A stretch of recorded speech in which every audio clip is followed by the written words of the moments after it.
اللہ خاص کر لیتا ہے اپنی رحمت کے ساتھ جس کو چاہے۔ اللہ بہت بڑے فضل والا ہے۔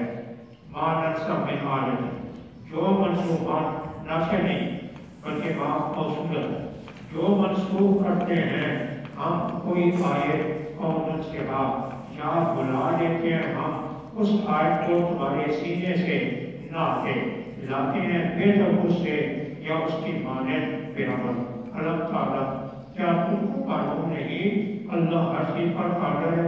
اللہ تعالیٰ کیا تمہیں معلوم نہیں اللہ کیوں قادر ہے؟ کیا تمہیں معلوم نہیں کہ اللہ ہی کے لیے بادشاہی آسمانوں کی اور زمین کی ممالکت نہیں ہے تمہارے واسطے اللہ کے سوا کوئی حمایتی نہ کوئی مددگار۔ ہم تریدون، کیا تم مسلمان بھی چاہتے ہو کہ سوال کرو اپنے رسول سے جیسے سوال کیے گئے پوچھے گئے موسیٰ علیہ السلام من قبل سے پہلے، وَمَن يَتَبَدَّلِ الْكُفْرَ، جو کفر بدلائے ایمان کے بدلے، جو کوئی کفر لے لے بدلے ایمان کے فقد ضل، وہ بہکا سیدھی راہ سے بدلا چاہتا ہے بہت سے اہل کتاب لو یردونکم، کسی طرح تم کو پھیر دیں من بعد ایمانکم، تمہارے مسلمان ہوئے کفارن کافر بنا دیں، حسدن، کیوں چاہتے ہیں حسدن بہت حسدن، حسد کی وجہ سے میں کہتے انفسہم، اپنے نفسوں سے، یوں ترجمہ کرے مثلا اپنے دلی حسد سے من بعد، اس کے بعد ظاہر ہو گیا ان کے لیے حق بات، فاعفو، سو درگزر کرو، واسفحوا، خیال میں نہ لاؤ، حتیٰ یہاں تک بھیجے اللہ بأمرہ، اپنا حکم، بے شک اللہ ہر چیز پر قادر ہے۔ نماز پڑھتے رہو، زکوٰۃ دیتے رہو، وما تنفقوا، جو کچھ آگے بھیجو گے اپنے نفسوں کے واسطے کوئی بھلائی لو گے اس کو اللہ کے نتیجے میں اس کا بدلہ، بے شک اللہ ساتھ اس کے جو تم کرتے ہو دیکھتا ہے۔ وقالوا، شفایا کہتے ہیں لن يدخل الجنہ، ہرگز نہ جائیں گے جنت میں مگر جو ہوگا یہودی یا عیسائی، فرقہ جو ہوں، یہ ان کی آرزویں ہیں۔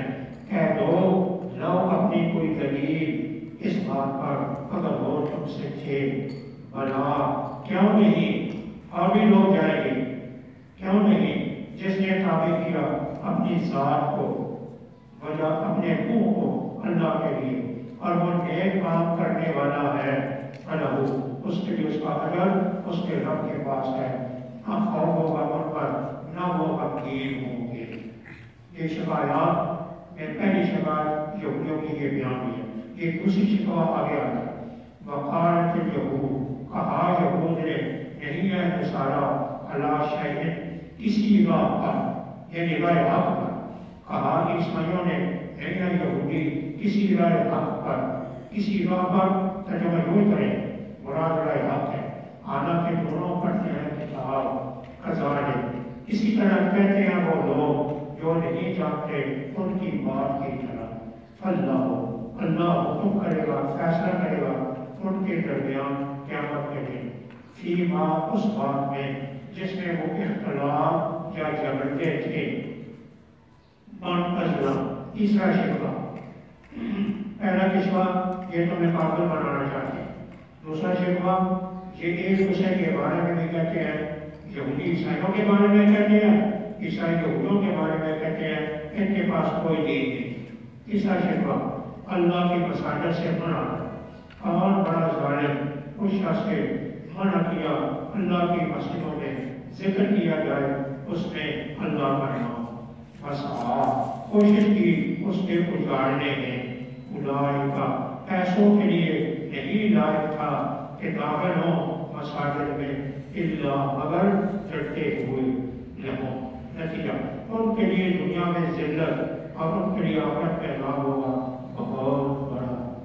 وَلِلَّهِ الْمَشْرِقُ وَالْمَغْرِبُ، مسجدوں سے اگر وہ منع کر دیں تو کسی اور جگہ عبادت کرو، کیوں اللہ ہی کے لیے مشرق اور مغرب فأینما سو جس طرح تم منہ کرو گے سما وہاں ہی متوجہ ہے اللہ کی یاد بے شک اللہ کی بے انتہا بخشنے والا جاننے والا ہے بے شک اللہ بے انتہا اور جاننے والا ہے بخشنے والا بھی ہے جاننے والا بھی ہے وقالو چوتھا شفا کیا کہتے ہیں اللہ نے اولاد بنا دی یہودی کہتے ہیں عزیر علیہ السلام اللہ کے بیٹے ایک شیطان کا بیٹا ہے عیسائی کہتے ہیں مسیح علیہ السلام خدا کی وجہ مشرکین کہتے ہیں اللہ کے فرشتے خدا کی بیٹیاں کہا انہوں نے بنایا اللہ نے اولاد پاک ہے اللہ اولاد سے بل لہو نہیں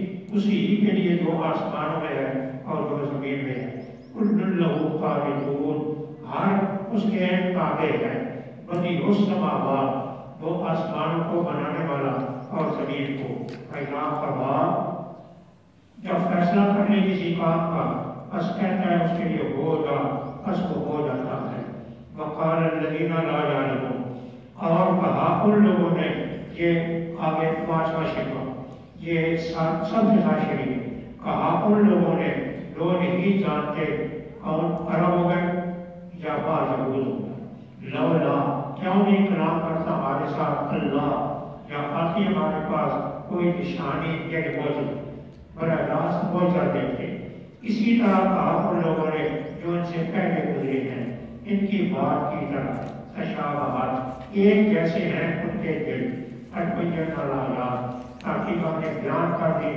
اپنی نشانیاں اس قوم کے لیے جو یقین رکھتے ہیں انا ارسلناک بالحق بے شک رسول بے شک پیغمبر ہم نے آپ کو بھیجا حق دے کر خوشخبری دینے والا اور ڈرانے والا نہ آپ سے پوچھا جائے گا اصحاب الجحیم جہنم والوں کے بارے میں یعنی آپ سے یہ نہیں پوچھا جائے گا کس نے ایمان کیوں نہیں لایا کیوں آپ کا کام ہے بشارت اور نذارت ڈرانا ولا ترضى اور نہ راضی ہوں گے ہرگز لا ترضى ہرگز راضی نہ ہوں گے آپ سے یہود نہ نصارا حتی جہاں تک تتبع تابع نہ ہو تو ان کی مذہب کا ان کے دین کا کہہ دو بے شک اللہ کی ہدایت وہی سیدھی راہ ہے ولا اتبعت اگر بالفرد تو تابعداری کرے ان کی خواہشات کی بات اس کے کہ آگے آپ کے پاس علم مال نہیں ہے تیرا کوئی اللہ کے خاص اللہ کے ساتھ یعنی اللہ کے مقابلے میں من ولی حمایت کرنے والا نہ کوئی مددگار اگر آپ بالفرض ان کی خواہشات کے پیچھے چلے گئے تو کوئی بھی آپ کی حمایت اور مدد کرنے والا نہیں ہو الذین وہ لوگ آتیناہم الکتاب ہم نے دی ان کو کتاب یعنی تورات یتلونہ پڑھتے ہیں اس تورات کو حق کا تلاوت ہی حق تلاوت اس کتاب کا یہ منصفین علی کتاب کے بارے میں آئے اولئکا یہی لوگ ایمان لاتے ہیں اس کے ساتھ کس کے پیغمبر کے ساتھ منصفین علی کتاب وَمَن يَكْفُرْ بِهِ جو کوئی منکر ہوگا اس بات سے وہ اولئک هم الخاسرون یہی لوگ نقصان پانے والے ہیں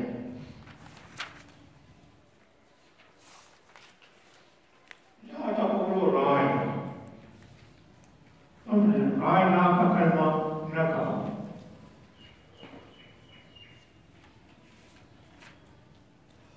صحابہ کرام جب حضرت کو اپنی طرف متوجہ کرتے کہ یہ کہتے ہیں راعنا ہماری رعایت یہ لفظ رعا سے ہماری بات سن لیں انتظار کریں یہ کلمہ عبرانی زبان میں بیوقوف کے معنی کا استعمال ہوتا ہے بیوقوف کے معنی کا استعمال ہوتا ہے نمبر 2 اور مفسرین کہتے ہیں راعنا کا کلمہ تو عربی زبان پر تھا مانا ریاض کرنا ہے لیکن وہ اس کو پڑھنے میں غلطی کرتے ہیں کرنے کو کہتے تھے یہود جب مسلمان بھی آ جاتے اور یہود بھی بعض دفعہ آ جاتے کہ جو مسلمان بات کہتے وہ یہود بھی کہتے، تو کہتے راعینا نہیں کہتے، راعینا کہتے۔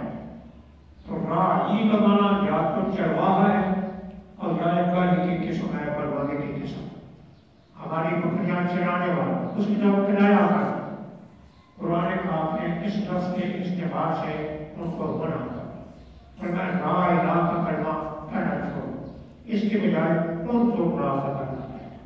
کچھ کلمات ذو معنیین ہوتے ہیں یا ذو معانی ہوتے ہیں، جیسا لفظ مشترک بہت سے معنوں میں استعمال ہوتا ہے۔ بعض دفعہ ایک ذکر کر کے جو اچھا معنی ہے وہ نہیں لیا، دوسرا معنی لیا۔ کہ یہود نے یہ چال کی کہ حضرت کے بارے میں زبان کو لیم کی حل صنعت کیا، لیم دوسری جگہ قرآن کہتے ہیں، لیم کا معنی تھوڑا سا لمبا کر دیا۔ قرآن حکیم نے ان کو نام کرنا کہہ دیا اور فرمایا سنو پیغمبر کی بات۔ پھر آگے یہودوں کا ترجیح والا کہتے ہیں یہ تو نہیں کرے آپ کو اللہ کی طرف سے کوئی اچھی بات آپ کو کہے، یہ تو ہمیشہ آپ کے بارے میں برائی سوچتے ہیں۔ یہ جو لفظ ہے نا ان تنزل علیکم من خیر من ربکم، کچھ مفسرین اس کو نبوت کے ساتھ لگاتے ہیں۔ یہودی یہ نہیں چاہتے کہ نبوت بنی اسماعیل میں آئے، کیوں؟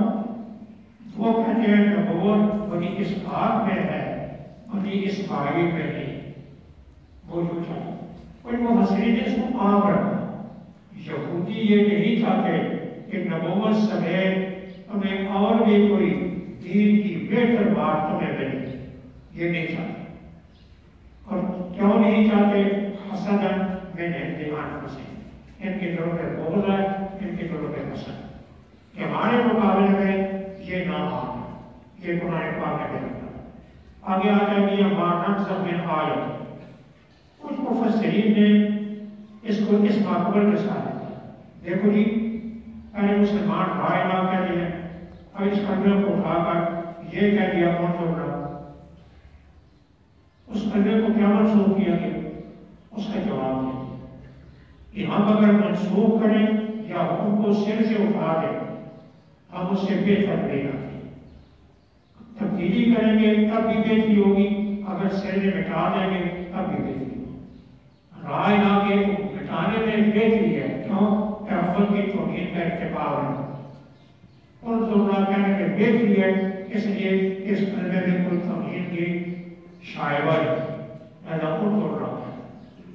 اب مانا باقر دوسرا کچھ مفسرین کی رائے دوسری ہے کہ یہودیوں کے ایک اور شبہ کا جواب، یہودی کہتے ہیں ہمارے کتابوں میں کچھ احکام ہیں، تمہاری کتابوں نے ان احکام کو آ کر تبدیل کر دی، یہ احکام کیوں تبدیل ہوئی؟ قرآن حکیم نے اس کا جواب دیا، فرمایا کہ احکام میں جو تبدیلی ہوتی ہے یا کچھ احکام اٹھا دیے جاتے ہیں اس میں بہتری ہوتی ہے۔ اب بہتری کون جانتا ہے؟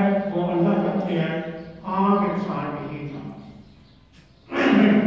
تقریر میں نسب میں اللہ تعالیٰ بہتری جانتے ہیں، تم نہیں جانتے۔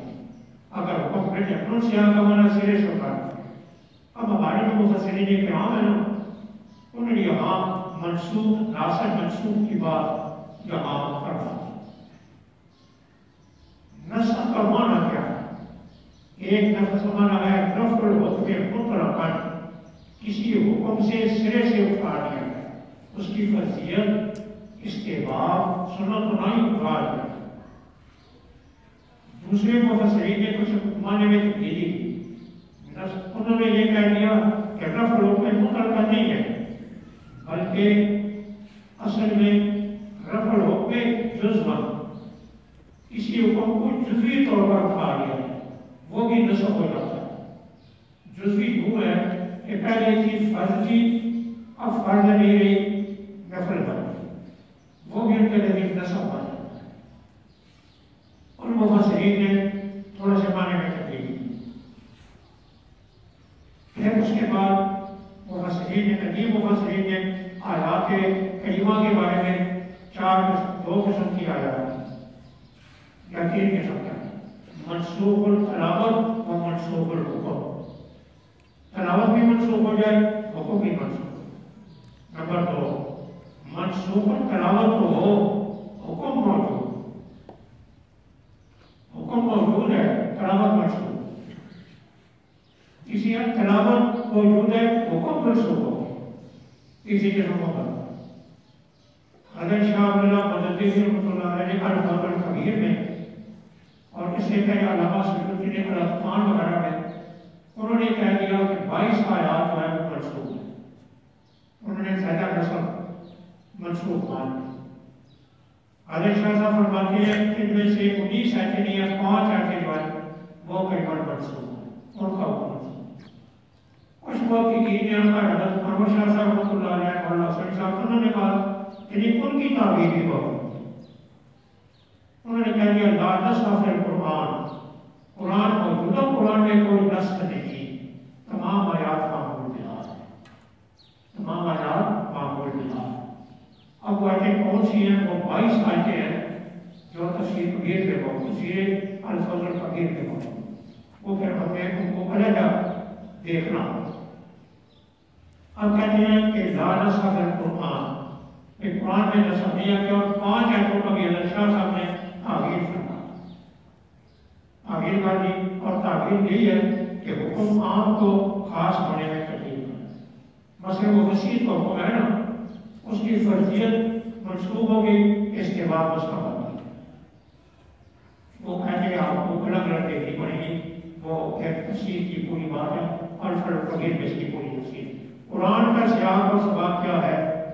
اب سنیں، قرآن کا سیاق اور سباق کیا ہے کہ شریعتوں میں احکام منسوخ ہوتے رہتے ہیں. شریعت موسوی، شریعت ابراہیمی، شریعت محمدی، ان کے احکام منسوخ ہوتے رہتے ہیں. اور ان احکام کے منسوخ ہونے میں اللہ کی حکمت ہوتی ہے. کچھ احکام اٹھا لیے جاتے ہیں اور کچھ احکام کو باقی رکھ کر تبدیل کر جاتے ہیں. کیوں؟ اللہ کا حکم ایسا ہے. جو علماء کہتے ہیں کہ نسخ اصل میں انتہائی حکم کا نام ہے. نسخ کس کا نام ہے؟ انتہائی حکم. ایک حکم کو کچھ عرصے کے لیے باقی رکھا جاتا ہے اور حکم دے دیا جاتا ہے. جب کچھ عرصے کے بعد اللہ تعالیٰ کی مسرت کے واقعات ختم ہو جاتی ہے، وہ حکم اٹھ جاتا ہے. تو اصل میں نسخ نہیں ہوتا، نسخ ہماری نسبت سے ہوتا ہے، اللہ کے علم میں نہیں ہوتا. اللہ تعالیٰ نے وہ حکم وہاں تک ہی رکھا جہاں تک وہ موجود تھا. اس کے بعد اللہ نے اس حکم کو اٹھایا. عاشورے کا روزہ ابتدائی اسلام میں فرض تھا، یہ حدیث کی بات ہے. بعد میں اس کا فرضیت منسوخ ہو گئی. مطلب کیا تھا؟ روزے آنے تک اس کی فرضیت باقی رہی. رمضان آ گیا، اس کی فرضیت کو اٹھایا. نسخ اصل کیا؟ انتہائی مدت حکم، انتہائی مدت حکم ہے، حکم کی مدت کی انتہا. یہ روایت ہے ہم تريدون ان تسألوا رسولكم كما سأل موسى. اس میں مفسرین کرام کی ایک رائے یہ ہے کہ کچھ صحابہ نے حضور سے کچھ سوالات کرنے شروع کر دیے. وہ سوالات نامناسب تھے. قرآن نے فرمایا نہیں، نامناسب سوال پیغمبر سے مت کرنا. کیوں؟ نامناسب سوالات یہود کرتے رہتے ہیں. آپ کا کام نہیں ہے کہ پیغمبر سے نامناسب سوال. مثلا حضور نے بیان کرنا ہے میرا باپ کون ہے، یا رسول اللہ میری پوچھنی کہاں کون ہو گئی ہے. تو ایسی چیزیں حضور سے نہ پوچھیں. کیا تم یہ چاہتے ہو کہ موسیٰ علیہ السلام جس طرح ان سے قوموں نے پوچھا، اسرائیلیوں نے پوچھا، آپ اس طرح کرنا چاہتے ہیں؟ اس طرح کرنا. شان رسول میں انہوں نے یہ بیان کیا تو کچھ صحابہ نے ایسے سوالات کیے تو انہیں اللہ تعالیٰ نے اس بارے میں تھوڑا سا اصلاح فرما دی. آگے بڑھنا اور کتاب آئی ہے جو ہے یہ سارا اسی کے ساتھ ہے. آگے شفایات کا سلسلہ شروع ہے. 5 شفایات میں نے آپ کے سامنے ترجمے گا. پہلا شفا، جنت میں یہودی جائیں گے، یہ یہودی کہتے ہیں. جنت میں عیسائی جائیں گے، یہ عیسائی کہتے ہیں۔ اس شبے کا جواب دیا یہ تمہاری اپنی بات ہے، یہ تمہاری اپنی بات ہے، دلیل کوئی نہیں، نہ تورات میں ہے نہ انجیل میں۔ نمبر 2، دوسرے لوگ بھی جنت میں جائیں گے، کیوں؟ قاعدہ کلیہ کیا ہے کہ ایمان اور عمل سے جنت مل جاتی ہے۔ اسے قرآن کا بلا پر اثر ہو، جس نے اپنے بیٹے نے مطابق کیا اس قرآن ایمان ہے، یہ اس شبے کا جواب ہو۔ دوسرے انہوں نے شکوا کے لیے شکایا، دوسرا شکوا یہودی کہتے ہیں ان کا مذہب حق نہیں، عیسائی کہتے ہیں ان کا مذہب حق نہیں، حالانکہ کتاب دونوں کے پاس موجود ہے۔ قرآن نے کیا کہا؟ کتاب دونوں کے پاس موجود ہے، تم ایک دوسرے کے بارے میں یہ کہتے ہیں اور دونوں غلط کہتے ہیں۔ تورات کے اندر مقام پر صحیح ہے، انجیل بھی صحیح ہے۔ انہوں نے اپنے نظریات بنا کر ان کی مخالفت کی، انہوں نے اپنے نظریات بنا کر ان کی مخالفت کی۔ قرآن نے کہا حالانکہ دونوں کتاب ہے، انجیل بھی سچی ہے، تورات بھی سچی ہے۔ جھوٹی کیا باتیں ہیں؟ ان کی اپناپنی باتیں جو بنائی ہوئی باتیں یہودیوں کی بھی اور عیسائیوں کی بھی۔ انہوں نے جیب میں اس کا اشارہ کیا، ان پڑھ جو لوگ ہیں وہ بھی ایسے ہی کہتے ہیں، ان پڑھ لوگ ہیں وہ بھی ایسے ہی کہتے ہیں۔ جس طرح دونوں جماعتوں میں ان پڑھ ہے، عیسائیوں کے ان پڑھ یہودیوں کا ان پڑھ بھی اپنے اپنے قبیلے کی بات کرتے ہیں، دونوں کہتے ہیں کہ اس طرح ادھر جو بڑی بھی ہوئی ہے یا شیعہ سنی ہے، شیعہ سنی نہیں ہے نا، ہم کہتے ہیں نہیں شیعوں کو مذہب غلط ہے اور وہ کہتے ہیں کاسری کو مذہب غلط ہے، ہم کہتے ہیں خلاف راستہ برابر ہے، وہ کہتے ہیں نہیں خلاف راستہ کا سبھانا برابر ہے، ناجائز خلافت ہے۔ امام خیر دوبارہ پیدا ہو کے اور چاروں خلیفوں کو سزا ملے گی، دوبارہ امام خیر آئیں گے تو چاروں خلیفوں کو سزا ملے گی کہ آپ نے پاسبانہ امامت کیوں کی، کنٹرول کیوں کر لیا، قانون کے لیے تھا کہ محمد کی اولاد حکومت کرتی، تم تو محمد کی اولاد نہیں ہو، تم یہاں کے حکومت کرتے ہو، یہی مطلب ہے، یہی مثال ہے نا۔ یہودی کہتے ہیں ان کا ٹھیک نہیں، وہ کہتے ہیں ان کا ٹھیک ہے، تو جو ہی کہتے ہیں جس طرح ہمارے یہاں حکومت ہوتی ہے، وہ تو جو حکومت تو وہاں ایک ہی ہے، اسرائیلیوں میں ہی یہودی بھی ہیں، اسرائیلیوں میں کچھ اور مطلب ہے کہ لیکن یہ یاد رکھیں یہودیوں میں اسرائیلیوں میں عیسائی بہت کم ہے، عیسائی اصل میں رومی، حضرت مسیح علیہ السلام کا اقرار زیادہ تر رومیوں نے کیا۔ روم اس وقت ایک بہت بڑی حکومت تھی، اس کے دو حصے تھے، ایک قسطنطنیہ اور ایک روم۔ روم اور قسطنطنیہ یہ دونوں سلطنتیں عیسائیوں کی الگ الگ تھی۔ ان میں جو لوگ تھے وہ زیادہ تر دین مسیح کے تابعداری اپنے آپ کو کہتے ہیں دین مسیح کے مطابق، لیکن ان کا اپنا بنایا ہوا دین۔ اصلی رومی جو صحابی ہیں مسیح علیہ السلام کے وہ بہت کم ہیں۔ حضرت عیسیٰ علیہ السلام کی دنیا پر رہنے کے بعد زمین سے آسمان پر اٹھائے جانے کے بعد 70 سال کے اندر دین مسیح تبدیل ہو گیا۔ دین مسیح اصل میں حضرت مسیح علیہ السلام کے آسمان پر اٹھائے جانے کے بعد قریباً ایک نے کہا 70 سال، ایک نے کہا 100 سال کے اندر تبدیل ہوئی۔ تبدیلی پیدا کرنے والا کون تھا؟ اس میں ہمارے محققین نے سب سے زیادہ نام ساؤل کا لیا ہے۔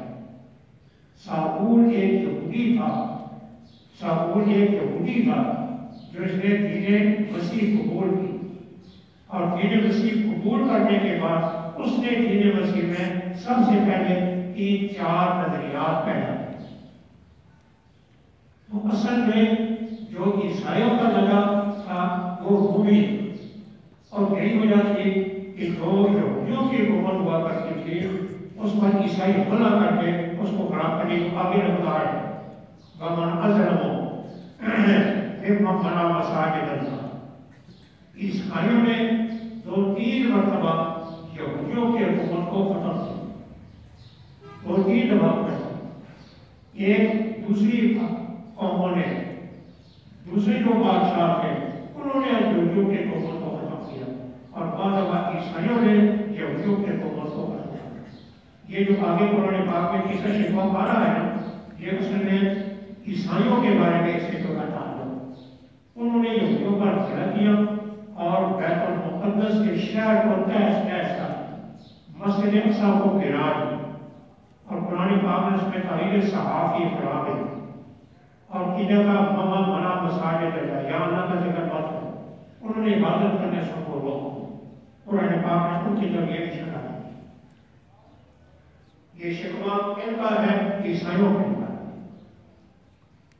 بعض مفسرین نے اس شکوے کو مشرکین مکہ کے ساتھ لگا دیا کہ حضرت کو انہوں نے مسجد حرام میں نماز پڑھنے سے روک دیا۔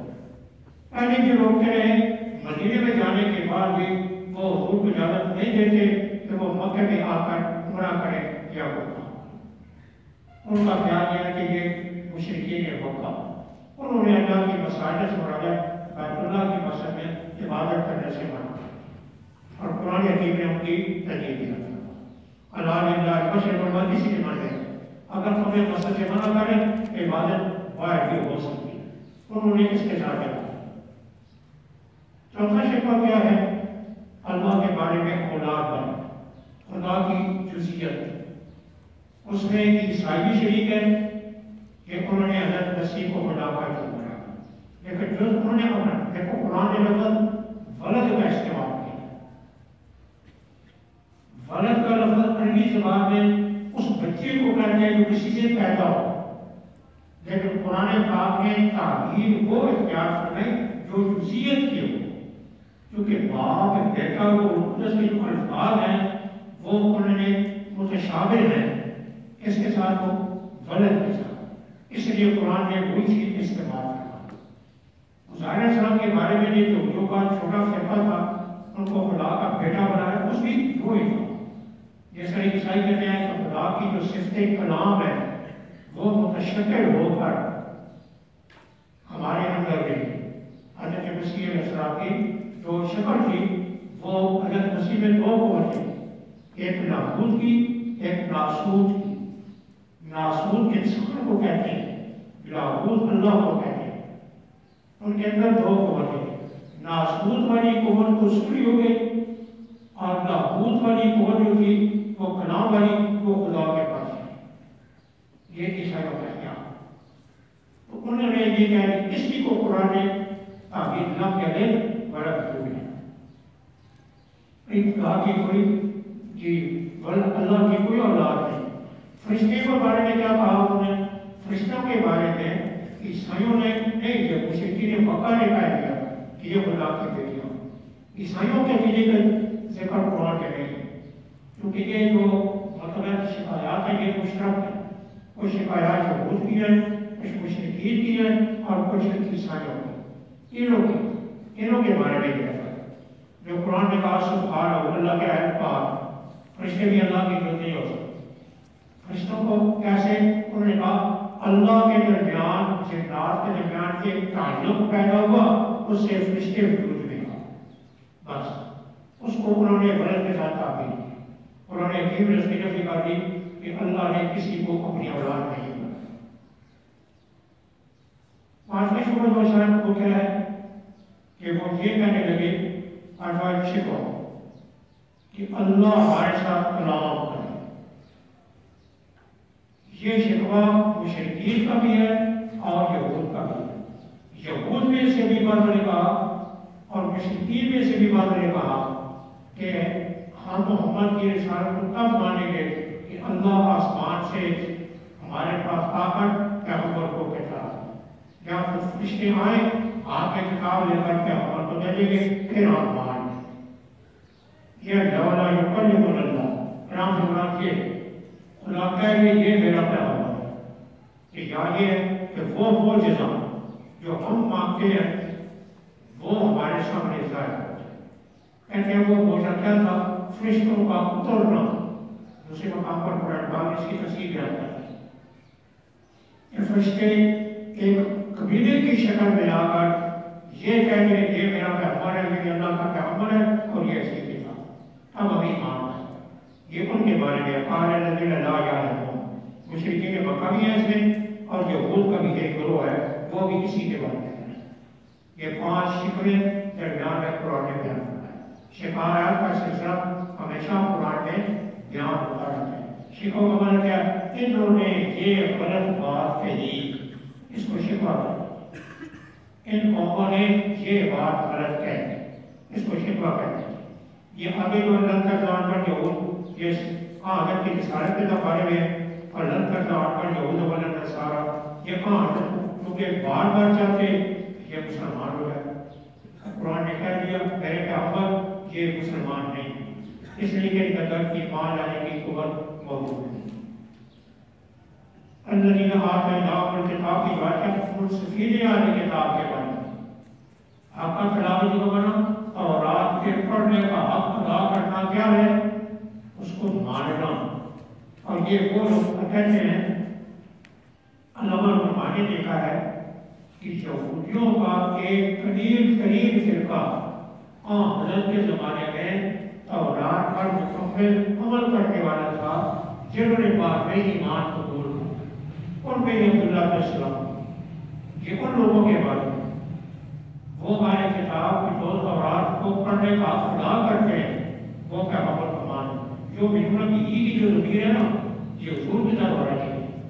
اور یہ ضرور آتیناہم الکتاب کی جو کتاب ہے قرآن مراد نہیں ہے، اس سے مراد تورات ہے. ہم نے ان کو تورات دی اور اس کی وہ تلاوت کرتے ہیں. تورات کی تلاوت بھی اسی طرح ہوتی ہے جس طرح قرآن کی تلاوت میں ثواب ہوتا ہے.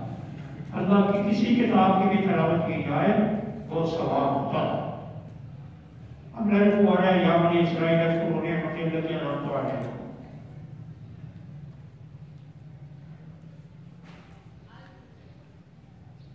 سورہ بقرہ کے 2 حصے ہیں.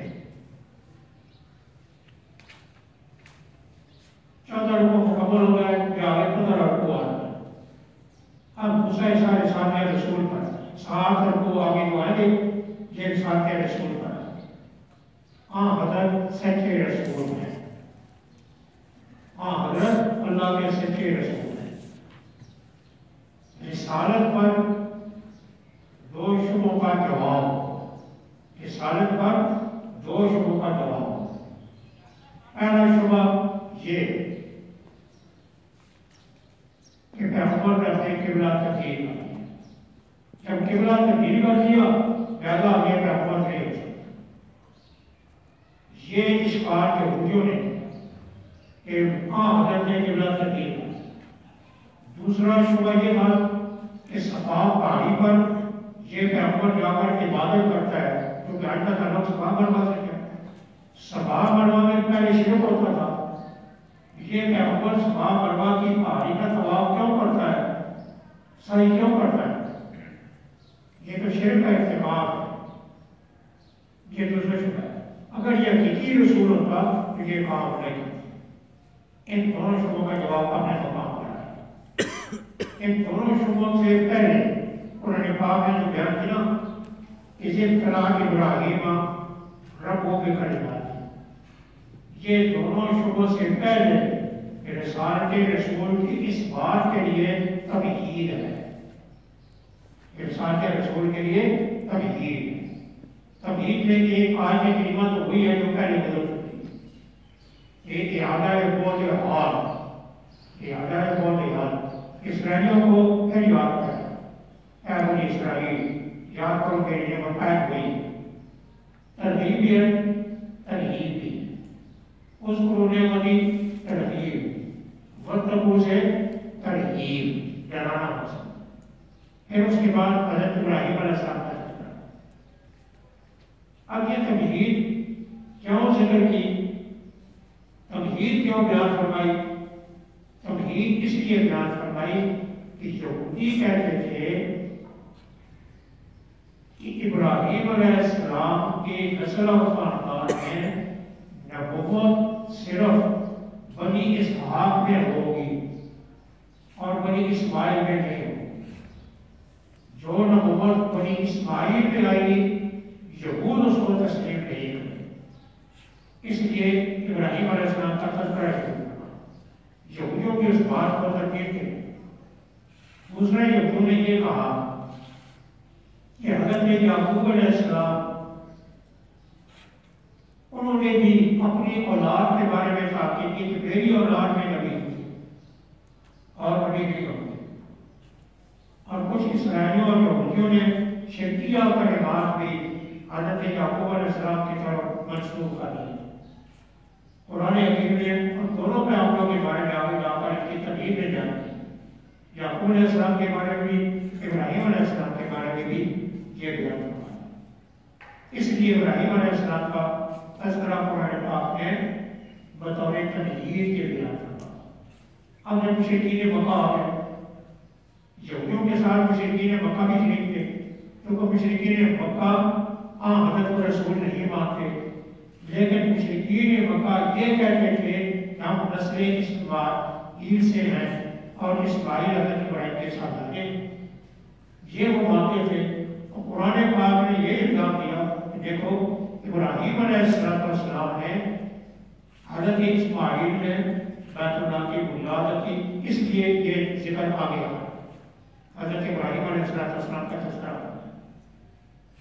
یعنی حضرت کی نبوت کی اس بات کو قرآن پاک نے ابراہیم سے شروع کیا۔ کس سے شروع کیا؟ ابراہیم علیہ السلام سے۔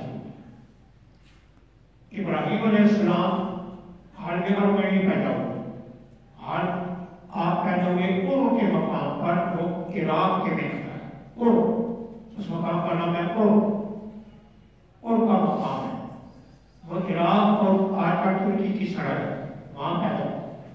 وہاں سے آپ نے اپنی قوم، اپنے باپ، ان کے ساتھ کیا ہوا کہ تقابل ہوا توحید پر۔ توحید پر جب تقابل ہوا تو آپ کو وطن چھوڑنے کا ہوا، چنانچہ آپ نے اپنی بیوی سارہ کو لے کر ہجرت کی۔ وہاں سے ہجرت کرتے کرتے حاران کے مقام پر گئے۔ حاران ایک مقام ہے، ایک نقشہ ہے نا دنیا کا، اس میں آپ لے گئے۔ حاران ایک مقام ہے، وہاں پر حاران کے مقام سے پھر مصر میں آئے۔ یہ ایک لڑی ہے نبی۔ مصر میں آنے کے بعد، قیام کرنے کے بعد پھر آپ فلسطین میں آئے۔ جب آپ مصر میں آ گئے تو وہاں آپ نے ایک اور خاتون سے شادی کی جس کا نام ہاجرہ ہے۔ یہ خاتون آپ کے نکاح میں کیسے آئی، اس کے بارے میں دو رائے۔ ایک رائے یہ ہے مفسرین کی کہ ابراہیم علیہ السلام کا خاندان قوم کا ایک حصہ مصر پر اقتدار والا تھا۔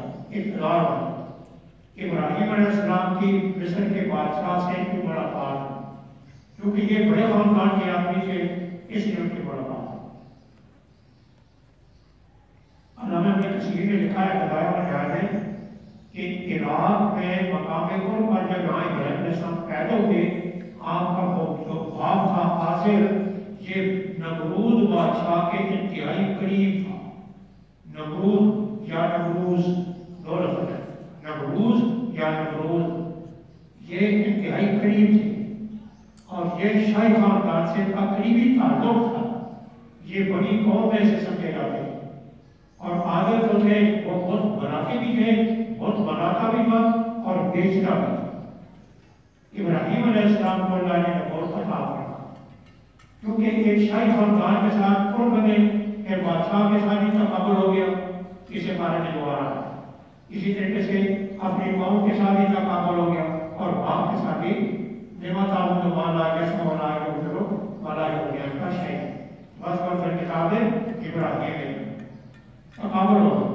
تقابل کے بعد انہوں نے چڑھائے ابراہیم میں آپ کو ڈالا، اللہ تعالیٰ نے آپ کو آگ سے نجات۔ نمرود کون تھا؟ ڈاکٹر محمود حاجی نے ایک کتاب کے حوالے سے لکھا تھا کہ نمرود ایک ایسا عراق کا بادشاہ تھا جس نے بہت زمانہ اپنے حکومت کی، اور یہ مکمل تھا پہلا جس نے اپنی حکومت کے اندر قانون بنایا، جس نے آج کا قوانین بنایا، تو یہ کہتے ہیں پہلا مقرر تھا اور اسے دکھایا اپنی کتاب میں کسی حوالے سے 150 قوانین، نکاح، طلاق، بیع، شراب، ان کے بارے میں قوانین وضع کر کے اس نے اپنی رعایا پر نافذ کی۔ ایک فتویٰ کا حوالہ دیا انہوں نے، ایک فتویٰ عراق میں دریافت ہوا، اس پر وہ تمام قوانین موجود ہیں۔ ابراہیم علیہ السلام کا اعلیٰ خاندان سے تعلق ہے۔ جب یہ مصر میں آ گئے تو شاہی خاندان والوں نے ان کو اپنی ایک لڑکی بیاہ کر دے دی، ان کا نام آ گیا، یہ شاہی خاندان کی عورت۔ دوسری رائے مفسرین کی دوسری ہے کہ ابراہیم علیہ السلام وہاں پہنچے، سارا بھی آپ کے ساتھ تھی، سارا بڑی خوبصورت عورت تھی۔ بادشاہ کی عادت تھی کہ وہ کسی خوبصورت عورت کو دیکھتا اس کے ساتھ ناجائز تعلقات قائم کرنے کی کوشش کی۔ اس نے سنا کہ شاہی مہمان ہوں گے یا ہوں گے، پرانے زمانے میں بادشاہ تھے، کسی نے بتایا ہوگا، تو حضرت سارا کو اسے اپنے دربار میں بنا، ان کے ساتھ غلط کام کرنے کا ارادہ کیا۔ یہ بخاری کی روایت ہے۔ اللہ تعالیٰ نے ان کو بچایا، اس کا ہاتھ چھل ہونے کے بعد 2 مرتبہ کوشش کی، چھل، پھر نے کہا اس کو میرے پاس سے دے دو، یہ کوئی اور معاملہ ہے۔ سارا کو تو اللہ نے بچا لیا، تو ہاجرہ کو اس کے حوالے کر دیا کہ یہ تمہاری خادمہ ہے۔ بادشاہ نے ہاجرہ کو خدمت کے لیے دی، اب لمبی تھی تو خدمت کے لیے دے دی، یا ایک آزاد اور غریب تھی، آزادی لیکن غریب خاندان سے تھی، کہا کہ عورت یہ تمہاری خدمت کرے، کیوں؟ میں اپنا ناجائز ارادہ تمہارے ساتھ قائم کرنا چاہتا تھا لیکن نہیں قائم کر سکتا۔ اس نے خیال کیا کہ یہ کوئی بڑی مقبول عورت ہوگی، اچھی عورت ہوگی، وہ عورت حوالے کر دی، ہاجرہ لے لو، یہ تمہاری خدمت کرے۔ ابراہیم علیہ السلام کی پاس سارا گئے، انہوں نے فرمایا کہ اللہ تعالیٰ نے مجھے اچانک سے بچا۔ حضرت ابراہیم علیہ السلام نے نماز پڑھی۔ یہ بخاری کی روایت کی ایک تفسیر، روایت میں الفاظ ہے وَأَخْدَمَهَا هَاجَرَ، لفظ کیا ہے؟ أَخْدَمَهَا هَاجَرَ، اور حاجر بھی لفظ ہے، لفظ ہے آجر، الف لفظ ہاں ہم پڑھتے ہیں۔ آجر کہتے ہیں دور کی ہوئی، کیا کی ہوئی؟ دور کی ہوئی، یعنی چونکہ وہ دور کی گئی تھی، اپنے خاندان سے الگ ہو گئی، تو وہ ہو گئی۔ تو حضرت سارا کو اور حضرت ابراہیم علیہ السلام ہاجرہ کو لے کر پھر فلسطین میں اللہ نے آپ کے اولاد میں بھی پہلی اولاد ہوئی حضرت اسماعیل ہاجرہ سے، پھر اللہ نے پیشن گوئی کے ذریعے سے حضرت سارا سے حضرت اسحاق علیہ السلام پیدا ہوئے۔ پہلے اسماعیل ہے، پھر حضرت اسحاق۔ اسماعیل علیہ السلام پیدا ہوئے، حکم ہو گیا اس کو بیت اللہ کے قریب چھوڑنا۔ اسے ابتلا ابراہیم ربہ بکلمات، ایک جو ترجمہ آگے کر رہا ہوں زبانی کا لباس ہے، یہ کلمات کا معنی کیا ہے؟ محدثین کی مختلف رائے ہیں۔ ایک رائے یہ ہے چند احکام اللہ نے ابراہیم علیہ السلام کو دیے، ان احکام پر آپ عمل کریں، اور ان احکام میں کیا ہے؟ وضو کرنا، کلی کرنا، غسل کرنا، زیر داغ بال صاف کرنا، بغلوں کے بال صاف کرنا، عشر من الفطرہ، وہ احکام۔ دوسری رائے مفسرین کی یہ ہے کہ لباس سے مراد مطلق احکام ہے وہ، اور امتحان بھی ہے کہ ابراہیم علیہ السلام کو اللہ نے چند اختیارات میں مبتلا فرمایا۔ اس نے کیا انجام دا؟ قوم کا مقابلہ، بادشاہ کا مقابلہ، پاپ کا مقابلہ، ہجرت کرنا،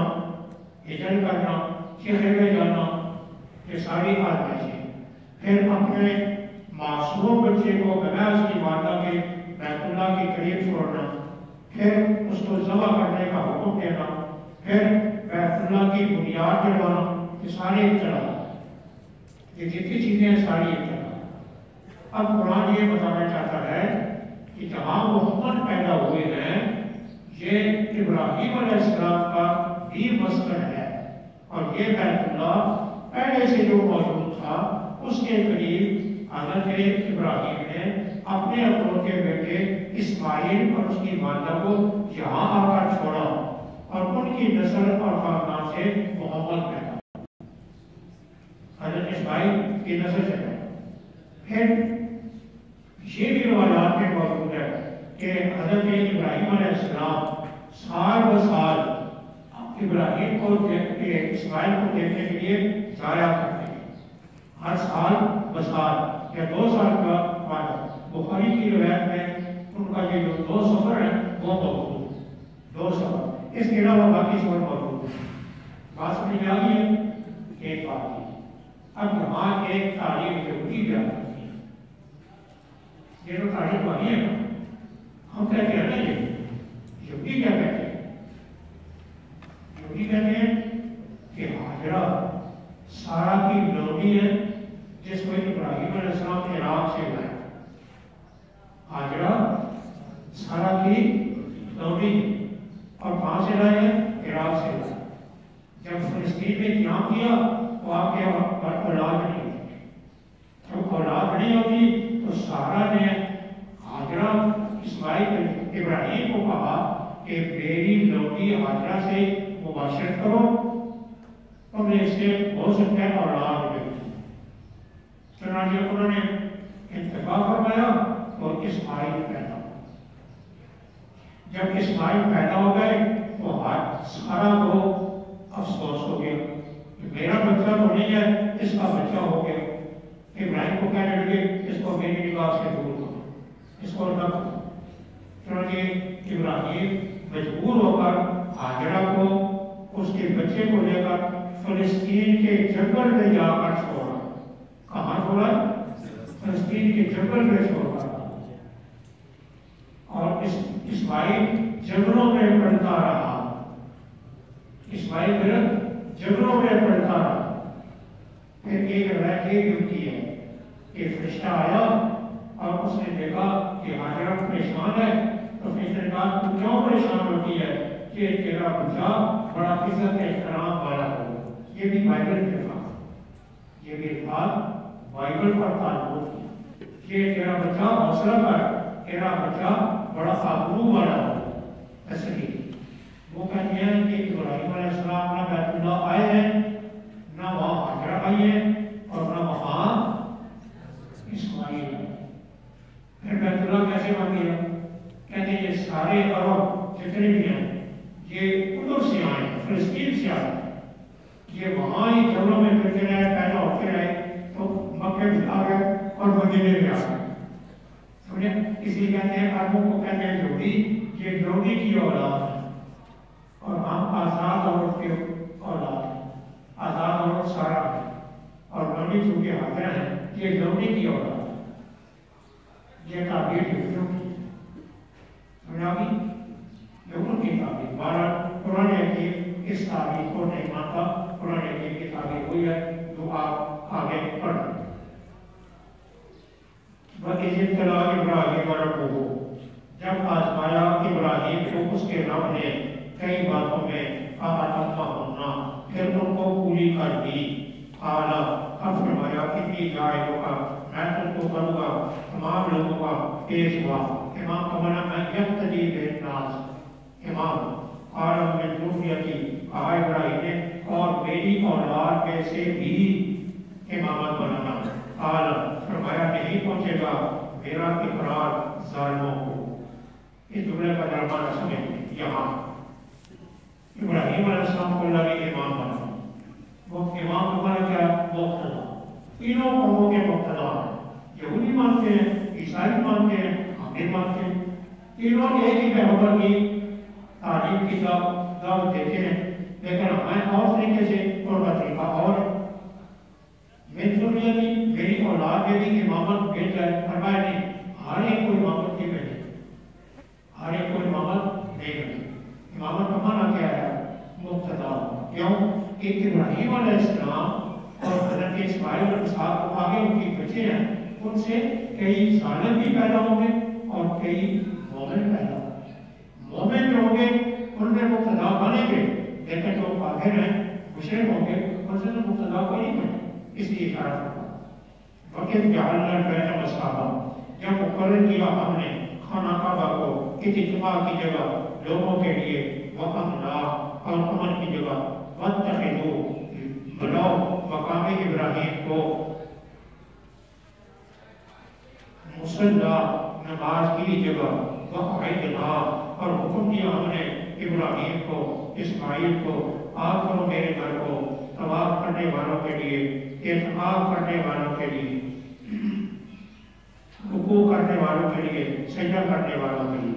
جب کہا ابراہیم نے اے میرے رب بنا اس شہر کو امن والا، رزق دے اس کے رہنے والے کو میرے ثمرات پھلوں سے، من آمنا جس کی مان ہے ان میں سے اللہ کے ساتھ، اور قیامت پر قال فرمایا اللہ تعالیٰ نے ومان کفر، باپ عرض آفا ہے، اس کا معطوف اللہ مخلوق ہے، فرمایا اور جس نے ایمان لایا اور جس نے کفر کیا، من آمنا مخلوق ہے، فمن کے حقوق جس نے کفر کیا میں اس کو نفع پہنچاؤں گا تھوڑے دن، ثم پھر اس کو مجبور کروں گا، یعنی قیامت میں الی عذاب النار، دوزخ کے عذاب میں، بے شک مسیح وہ بری جگہ ہے رہنے کی۔ وقت یاد کرو جب اٹھاتے تھے ابراہیم بنیادیں بیت اللہ کی اور اسماعیل، اور یہ دعا کرتے ربنا اے ہمارے رب قبول کر ہم سے، بے شک تو ہی سننے والا جاننے والا ہے۔ اے ہمارے پروردگار وجعلنا، کر ہم کو حکم بردار یا فرما بردار اپنے لیے، اور ہماری اولاد میں بھی کر ایک جماعت فرما برداری کرنے والی تیری، وحرنا دکھا ہم کو، سکھا ہم کو ہمارے احکام وقت علینا، اور معاف کر ہم پر، رجوع کر ہم پر، بے شک تو ہی مقبول کرنے والا مہربان ہے۔ اے ہمارے رب بھیج ان میں ایک رسول ان میں سے یتلو پڑھے علیہم ان پر آیات تیری آیات، ویعلمہم الکتاب سکھائے ان کو کتاب اور حکمت، ویزکیہم آپ کرے ان کو، انکا بے شک تو انت العزیز کوئی زبردست بڑی حکمت والا ہے۔ اتخذوا من مقام ابراہیم مصلی، شہر کون سا مراد ہے؟ وہ مکہ مکرمہ ہے۔ اور یہ جو کہا مقام ابراہیم اور نماز کی جگہ بنا مقام ابراہیم، جملہ مفسرین سب کا تقریباً اتفاق کہ وہ پتھر جس پر ابراہیم علیہ السلام کھڑے ہو کر بیت اللہ کی بنیاد ڈالتے تھے، اس کو مقام ابراہیم کہا، اس کو مقام ابراہیم کہا۔ لہذا اس کے قریب نماز پڑھنا، دو رکعتیں، یہ مسئلہ۔ آگے میرے گھر کو پاک، بیت اللہ پہلے سے موجود تھا۔ کچھ روایات میں ہے کہ بیت اللہ میں ابراہیم علیہ السلام کی تعمیر سے پہلے بت پرستی ہوا کرتی تھی، بت پرستی۔ بعد میں وہ بیت اللہ دے دیا ابراہیم علیہ السلام کو، اس کی تعمیر کا۔ یہ تعمیر حضرت ابراہیم علیہ السلام نے کرنا۔ طواف، اعتکاف، یہ عبادات، بعد میں طواف سے پہلے دور سے آنے والا وہ ہونا۔ پھر ابراہیم علیہ السلام نے مکہ مکرمہ کے لیے دعا، آدھا برگر اس کا برادر مکہ مکرمہ، یہ بھی دعا میں شامل ہے کہ پھلوں سے رزق ملے۔ کیوں؟ اس لیے رزق ملے کہ یہاں کھیتی باڑی کرنے کا کوئی انتظام نہیں، ظاہر یہ دعا ہے کیونکہ اس وقت بالکل غیر آباد جگہ، تو ابراہیم علیہ السلام یہ دعا کرنا۔ اس کے رہنے والوں کو پھلوں کا رزق نہیں، لیکن ایمان والے کو رزق ملے۔ قرآن کی کہتے ہیں کہ رزق دونوں کو ملے۔ اس میں اشارہ کر دیا کہ مکے میں خدا کے نافرمان بھی ہوں، ان کو بھی رزق ملے گا، اور میں دنیا کا رزق انہیں بھی ملے گا۔ پھر حضرت ابراہیم علیہ السلام کو حکم ہوا کہ بیت اللہ کی بنیادیں رکھیں، قواعد کائنات ان کی جمع ہے، کیا بنیاد ڈالیں؟ حضرت یہ نہیں ہے کہ حضرت ابراہیم علیہ السلام نے ہی بنیاد ڈالی۔ بیت اللہ کی تعمیر سب سے پہلے کس نے کی؟ مفسرین کرام کا کہنا یہ ہے بناہ الملائکہ، آدم علیہ السلام کی زمین سے آنے کے وقت ہی سے پہلے بیت اللہ موجود تھا۔ اور کہتے ہیں کچھ روایات میں یہ بھی ہے کہ اول بیت ہوتے الناس میں روایت آتی ہے، اس کے وہاں مفسرین نے لکھا کہ سب سے پہلے زمین جب پانی سے نمودار ہوئی تو خانہ کعبہ والی جگہ پہلے نمودار ہوئی، اس لیے اسے اول بیت کیا ہے۔ پھر بنا الملائکہ، بعض آدم علیہ السلام نے بنا، پھر اس کے بعد بعد کہتے ہیں طوفان کوہ ہے وہ برباد ہو سکتا ہے کہ طوفان کوہ کے بعد پھر تعمیر ہوئی، یہ بھی ہو سکتا ہے۔ یہ تعمیر ابراہیم علیہ السلام تعمیر کا واقعہ کیوں بیان کیا؟ سات رسول کی جو نبوت ہے اس کا اعلان، نبوت کے بارے میں 3 دعائیں حضرت ابراہیم علیہ السلام نے کرا۔ کوئی نیک کام کرے آدمی پہلے بھی دعا مانگو، کام کرتے ہوئے دعا مانگو، کام سے فارغ ہو کر بھی دعا مانگو، یہ دعائیں ابراہیم علیہ السلام نے ساری دعائیں اس میں فرما برداری کی دعا بھی شامل ہے، امت مسلمہ کی دعا بھی شامل ہے، رسول کی دعا بھی شامل ہے۔ رسول کی 4 کام بھی ذکر کر رہا ہے، رسول کے 4 کام بھی ذکر کر رہا ہے۔ رسول امین ہو، رسول پر بھیجتے اس میں جن سے انف سے ہر پیغمبر اس کی قوم کا ایجنٹ ہوتا ہے۔ یہ بریٹوں نے مسئلے شائع کر دیے کہ پیغمبر کو ہوتا ہے یا نہیں ہوتا، اب اس مسئلے کر دیں، اب یہ مسئلے کر دیں۔ انبیاء کرام بشری ہوتے ہیں، انبیاء علیہ السلام انسانوں کے علاوہ نہیں ہوتے، وہ بشری ہوتے ہیں۔ تو حضرت ابراہیم علیہ السلام نے 4 کام ذکر کیے، یہی 4 کام ہر رسول کے ہوتے ہیں: تلاوت آیات، تعلیم کتاب، تعلیم حکمت، تزکیہ۔ تعلیم کس کو کہتے ہیں؟ الفاظ وہ کو بیان۔ حکمت کس کو کہتے ہیں؟ ہر قول اور فعل جو اچھا ہو اس کو حکمت کی بات کہتے ہیں۔ تزکیہ نفس کیا ہے؟ حسد، کینہ، بغض، اس سے انسانوں کے نفس کو پاک، انسانوں کے نفس کو پاک، اس کو کیا کہتے ہیں؟ تزکیہ نفس۔ ایک لوگ قال کے قال انی جاعل للناس اماما، ابراہیم علیہ السلام کیا ہے؟ امام اور مقتدی۔ شیعوں نے اس آیت کو ایک اور طرح سے لیا، وہ امامت میں چلے گئے۔ امامت کون سی امامت؟ مسئلہ امامت، امامت پر ایمان آنا لازمی، جس طرح کہ اکبر کو ماننا لازمی ہے اور ائمہ کو بھی ماننا لازمی، اس کو کہتے ہیں مسئلہ امامت۔ مسئلہ امامت اور تشیع کے عقائد اور نظریات میں شامل ہے۔ جو بڑا ائمہ کو امام نہیں مانتا اس معنی میں جو انہوں نے قائم کر رکھا ہے وہ کافر ہو جاتا ہے ان کے لیے۔ ہم ان کو امام مانتے ہیں اس لحاظ سے کہ وہ لوگوں کے مقتدار سے رہنماء، امام کو بنا رہنما ہوتا ہے، ہم ان کو مانتے ہیں لیکن رہنما نہیں تھے۔ انہوں نے مسئلہ امامت بنا، مسئلہ امامت کا ذکر کر دیا اور نام آ کر انہوں نے امامت کے مسئلے کو اٹھا۔ اب ائمہ کے بارے میں ان کے خیالات کیا ہیں؟ نبی اور امام کا درجہ کیا ہے؟ نمبر 2، امام غیر کی باتیں جانتا ہے، امام معصوم ہوتا ہے، نبی کی طرح معصوم ہوتا ہے۔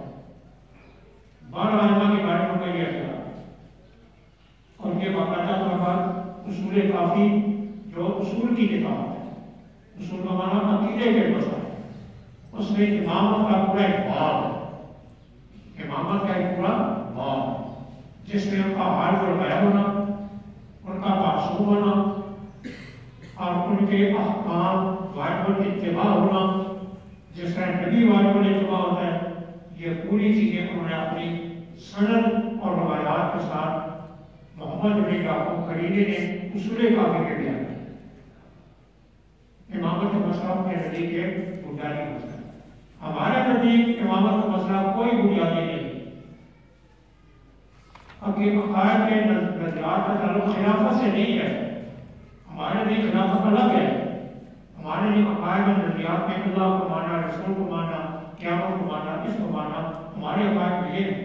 انہوں نے مسئلہ امامت کو عقائد اور نظریات میں داخل کر دیا اور یہی ہے تحریف، دین کے اندر تحریف یہی ہے۔ آگے چلیے، وَمَنْ يَرْغَبُ عَنْ مِلَّةِ إِبْرَاهِيمَ، ائمہ کے بارے میں جو روایات آتی ہیں بہت کچھ طریق اس بارے میں ان کی لفظات ان کی کتابوں میں موجود ہیں۔ جگہ جگہ قرآن پاک میں جہاں کو الفاظ آئیں گے تو یہ امامت کی طرف گئے ہیں۔ وَمَنْ يَرْغَبُ عَنْ مِلَّةِ إِبْرَاهِيمَ إِلَّا مَنْ سَفِهَ نَفْسَهُ، آخری پیغمبر پر ایمان لانے کی ترغیب. یہود کو کہا گیا آخری پیغمبر کو مان. کیوں؟ وہ ملت ابراہیمی کے پاسبان. اور ملت ابراہیمی کیا ہے؟ جو محمد صلی اللہ علیہ وسلم بیان کر رہے ہیں. تم نے جو ملت ابراہیمی بنائی ہے وہ ملت ابراہیمی نہیں. اس لیے کہا میں ملت ابراہیم. پہلے ترجمہ کون ہے پھرے ابراہیم کے مذہب سے مگر وہی جس نے احمق بنایا اپنے آپ کو. سب کیا کر سکتا؟ احمق بنایا اپنے آپ کو. وَلَقَدِ اصْطَفَيْنَاهُ بے شک ہم نے اس کو منتخب کیا دنیا میں. بے شک وہ آخرت میں لمن الصالحین نیکوں میں ہے. اذ قال له یاد کرو جب اس کو کہا اس کے رب نے اسلم فرما برداری کا. قال کہا اس نے میں حکم بردار ہوں رب العالمین تمام عالم کے پروردگار کا.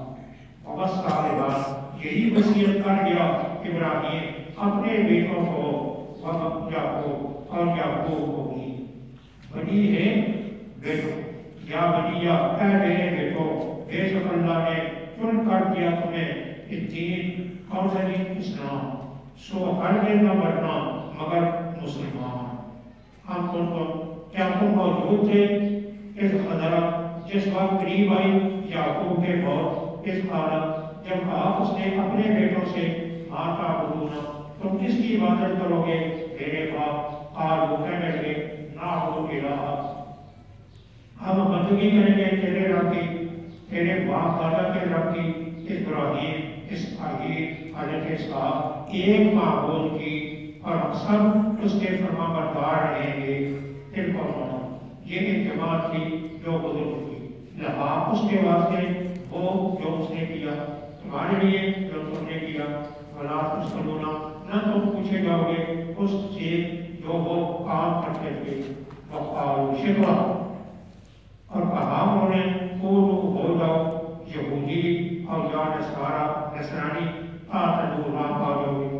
نہیں اور کہہ دو نہیں بل ملت ابراہیم کہہ دے ہرگز نہیں بلکہ ہم نے اختیار کی ابراہیم کی راہ جو ایک طرف کا تھا. حنیف ایک طرف کا تھا. ترجمہ میں جو کر رہا ہے کہہ دے ہرگز نہیں ملت ابراہیم کو کھلی ہے. پھر موضوع ہے ہم نے اختیار کیا ملت ابراہیم ماں کان نہ تھا چھڑ کرنے والوں میں. قولوا مسئلے مومنین تم کہہ دو ہم ایمان لائے اللہ پر جو اتارا گیا ہم پر جو اتارا گیا ابراہیم اسماعیل اسحاق یعقوب ان کی اولاد پر جو دی گئے موسیٰ اور عیسیٰ جو دی گئے دیگر انبیاء ان کے رب کی طرف سے لا نفرق ہم نہیں تفریق کرتے درمیان ایک کے ان کے حملوں میں سے کسی کی. ونحن اور ہم اسی پروردگار کے فرما بردار ہیں. اے آمنو سو اگر وہ ایمان لائیں جس طرح تم ایمان لائے فقد اہتدوا راہ پا گئے. وَإِن تَوَلَّوْا اگر وہ گردانی کرے فَإِنَّمَا فِي شِقَاقٍ تو پھر وہی ہے ضد پر. شقاق مانا ضد. فَسَيَكْفِيكَهُمُ اللَّهُ سین استقبال کے لیے یا کافی کے لیے؟ سو اب کافی ہے تیری طرف سے ان کو اللہ وہی سنتا ہے جاننے والا ہے. صبغۃ اللہ کہو مسلمانوں ہم نے قبول کر لیا اللہ کا رنگ. کہو مسلمانوں صبغۃ اللہ دو معنی ہے. سبغ اللہ صبغۃ سبغ اللہ صبغۃ اللہ ہم نے اللہ کے رنگ کو قبول کر لیا. فَبِاللَّهِ صبغۃ اللہ اللہ کا رنگ کیا ہے؟ اسلام. ومن احسن اس کا رنگ بہتر ہے اللہ سے. وَنَحْنُ لَهُ ہم اسی کی بندگی کرتے ہیں. تب بھی کہہ دے کیا تم جھگڑا کرتے ہو ہمارے ساتھ اللہ کے بارے میں؟ وہ ہمارا بھی رب تمہارا بھی رب اور ہمارے لیے ہمارے عمل تمہارے لیے تمہارے عمل اور ہم تو خالص ہیں اسی کے. کیا تم کہتے ہو ابراہیم اسماعیل اسحاق یعقوب ان کی اولاد یہودی تھے یا نصرانی؟ کہہ دو کیا تم کو زیادہ خبر ہے یا اللہ کو؟ ومن اظلم کون بڑا ظالم ہے اس سے جس نے چھپائی اللہ کی گواہی جو اس کے پاس ہے، یعنی وہ گواہی جو اللہ کے پاس ثابت ہو چکی اور اسے چھپا لی، اللہ کے غافل، اللہ بے خبر نہیں تمہارے کاموں سے۔ پھر وہ اجتماع تھی جو گزر چکی، لہا اس کے واسطے جو انہوں نے کیا اور تمہارے لیے جو تم نے کیا، ولا تستجو، تم سے کچھ پوچھ نہیں ہوگی ان کے کاموں کے بارے میں، انہوں نے کیا کیا کیا اور کاروبار میں تمہیں کوئی پوچھ نہیں۔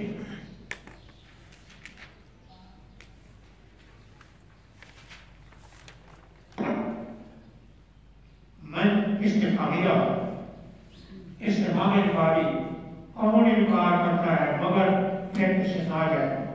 تو یہاں کی ملت ابراہیمی اب کیا ہے؟ ملت ابراہیمی کا دعویٰ یہودیوں کا بھی ہے، عیسائیوں کا بھی ہے، مسلمانوں کا بھی ہے، لیکن قرآن حکیم نے جو وعدے کیا کہ ملت ابراہیمی وہ نہیں ہے جو یہود کیا۔ کیوں؟ یہودیوں نے نبیوں کا انکار کیا، یہودیوں نے قیامت کے مسائل میں تبدیلی کی، توحید کے مسائل میں تبدیلی کی، احکام خداوندی میں تبدیلی کی، خدا کے صحیح احکام کو چھپایا۔ عیسائی نے، عیسائیوں میں ملت ابراہیمی نہیں ہے، کیوں؟ دین ابراہیمی میں توحید تھی، انہوں نے اس میں شرک کو داخل کر دیا، لہذا یہ دونوں ملت ابراہیمی پر تھے۔ اس لیے قرآن حکیم میں آگے جا کر یہی آگے ہوگا، یہ تو کام ہم کو وسا رہائی ابراہیم کو بنی ہے۔ تاکید کی حضرت ابراہیم نے اپنے بیٹوں کو، بیٹے کیا ہے جمع ہے، قرآن نے ابراہیم علیہ السلام کے کتنے بیٹے بیان فرمائے ہیں؟ اسماعیل اور حضرت اسحاق۔ لیکن دیگر کتابوں میں بائبل اور تالمود وہ کہتے ہیں کہ ابراہیم علیہ السلام کی ایک اور بیوی بھی تھی، ان سے بھی ان کی اولاد تھی اور ان کے بیٹے ان سے بھی تھے۔ مریم جو لفظ آتا ہے کہتے ہیں کہ ابراہیم علیہ السلام کسی بیٹے کا نام، لیکن قرآن میں تفصیلات موجود نہیں ہے۔ کنتورا یہ ان کی کہتے ہیں بیوی تھی، کنتورا بیوی تھی، اس سے بھی ان کے بیٹے ہوئے، لیکن قرآن کی تفصیلات نہیں۔ اب دو باتیں ہو سکتی ہیں، قرآن حکیم نے تفصیل تو نہیں کی کہ اس کے علاوہ کے بیٹے نہیں ہو سکتے، یہ تو نہیں تفصیل کی، لیکن تذکرہ سے ہم دونوں کا کیا۔ اب سوال ہوگا کہ اگر اور تھے تو دونوں کا تذکرہ کیا ہو؟ تو بنیادی بات وہ ہے کہ چونکہ تقابل یہود، نصارہ اور مسلمانوں کا، محمد کا جانا، محمد صلی اللہ علیہ وسلم کا ٹکراؤ، اور محمد نسل اسماعیل ہے، نسل یہودی جو ہے نسل اسحاق ہے، تو جو عیسائی بھی ان میں شامل کر ان کا ٹکراؤ ہے، اس لیے قرآن نے ان کو ہے۔ باقی تک قرآن سے جو اولاد ہوئی مسلم کے مومن تھے ان کے بارے میں کوئی ذکر نہیں ہوتا۔ ملت ابراہیم پر قائم رہے نہیں رہے، وہ اولاد مل گئی ان کے ساتھ یا کہیں اور چلی گئی، کوئی ذکر نہیں۔ کیوں؟ قومیں بدلتی رہتی ہیں، لوگ ایک جگہ سے دوسری جگہ جاتے رہتے ہیں۔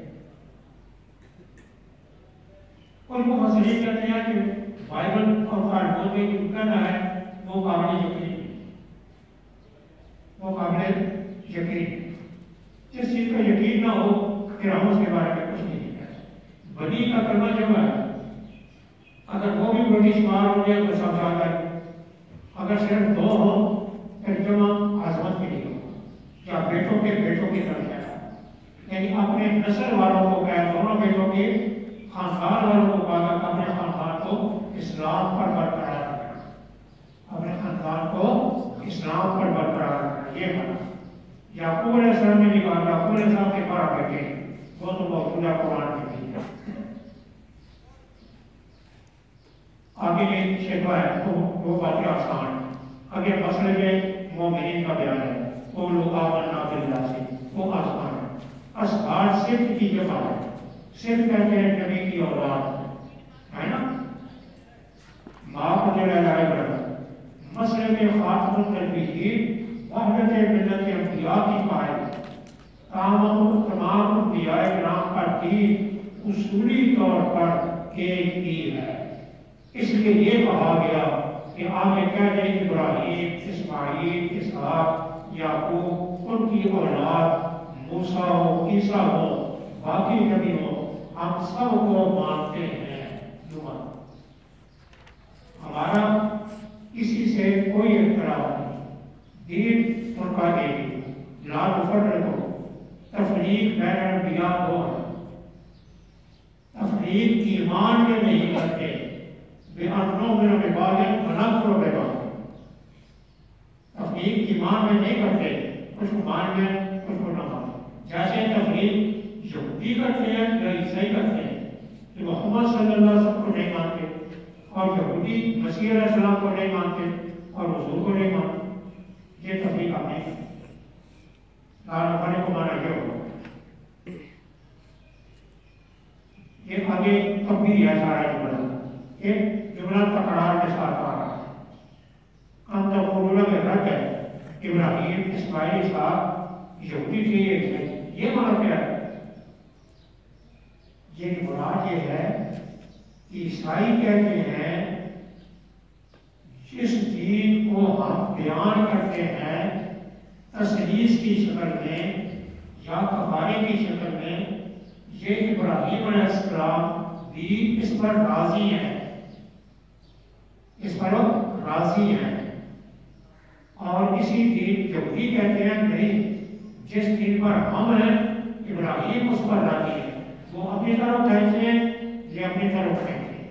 یہ بنا ابراہیم علیہ السلام کے بارے میں مانی ہو، کیا تم کہتے ہو کہ ابراہیم، اسماعیل، اسحاق، یعقوب علیہ السلام یہودی ہونے چاہیے؟ لیکن یہودی تو بعد میں آئے نا، پہلے تو نہیں تھے۔ لیکن یہ نسل اور خاندان ہوئی ہے، تو اصل میں جو کہہ رہے ہیں کہ ہم جس نظریات پر چل رہے ہیں، ابراہیم اس پر راضی ہیں، اسماعیل بھی اس پر راضی ہیں، اور اسحاق بھی اس پر راضی ہے، یہی دین ہے، اس پر اچھا ہے۔ عیسائی کہتے ہیں نہیں، اس دین پر وہ راضی ہیں جس پر ہم چل رہے ہیں۔ اسلام نے کہا نہیں، دونوں کا دین باطل ہے، اس دین پر تم نہیں چل رہے ہو جو ابراہیم، اسماعیل اور اسحاق سے آ رہا ہے، اس پر کون ہے؟ محمد صلی اللہ علیہ وسلم، یہ محمد ہے۔ قُلْ مَا نُقَالُ وَأَمِلَّهُ، یہ بات شہادت سے بات ہے وہی گواہ، اس کے بارے میں یہود خود گواہ ہے۔ ایک جملہ دو دفعہ ہے، ایک امت قد خلت، یہی ہے نا، دو دفعہ ہے، ایک آخر میں آ گیا تلک امت قد خلت، اور ایک جملہ پہلے آ گیا تلک امت، جی یہ ایک کے بعد کی جو گزر چکی۔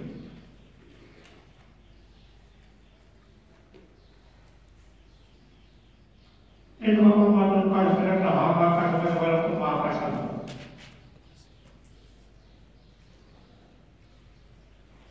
اوپر والی جو نسل ہے ان کی نیکیاں نیچے آنے والے لوگوں کی نسل کو مفید نہیں ہوتی، نیچے والوں کی برائیاں اوپر والے نیکوں کو نقصان نہیں ہوتی۔ بات سمجھ میں آ گئی؟ ابراہیم، اسماعیل، اسحاق، یعقوب، ان کی نیکیاں ان یہودیوں کے برائی سے ان کی نیکیاں ان کو فائدہ مند نہیں ہیں، ان کی برائیاں اور بھی یہود اور عیسائیوں کی برائیاں، یہ کیا کرتے ہیں برائیاں؟ خدا کے بیٹے بنانا، توحید کی مخالفت کرنا، خاتم النبیین کی رسالت کا انکار کرنا، ان کی یہ برائیاں ان کو نقصان نہیں، نقصان نہیں۔ سمجھ آ گئی بات کو؟ یہ جملے کو آپ کو یوں تھا، اور یہ ایک پہلے جملہ بدلا ہے، تلک امت قد خلت لہا ما کسبت ولکم ما کسبتم ولا تسألون عما كانوا يعملون۔ گزرا یہ جملہ، اس جملے کا مفہوم نہیں ہے، میں نے بتا دیا۔ اس جملے کا مفہوم یہ ہونا چاہے بزرگ ان کے لیے بات، اس کا مفہوم کیا ہے؟ یہ مفہوم وہ ہے جو دوسرا مفہوم میں نے آپ کو دیا، ان کی فضائل، تمہارے اسلاف کے فضائل تمہیں فائدہ نہیں پہنچائیں گے، یہ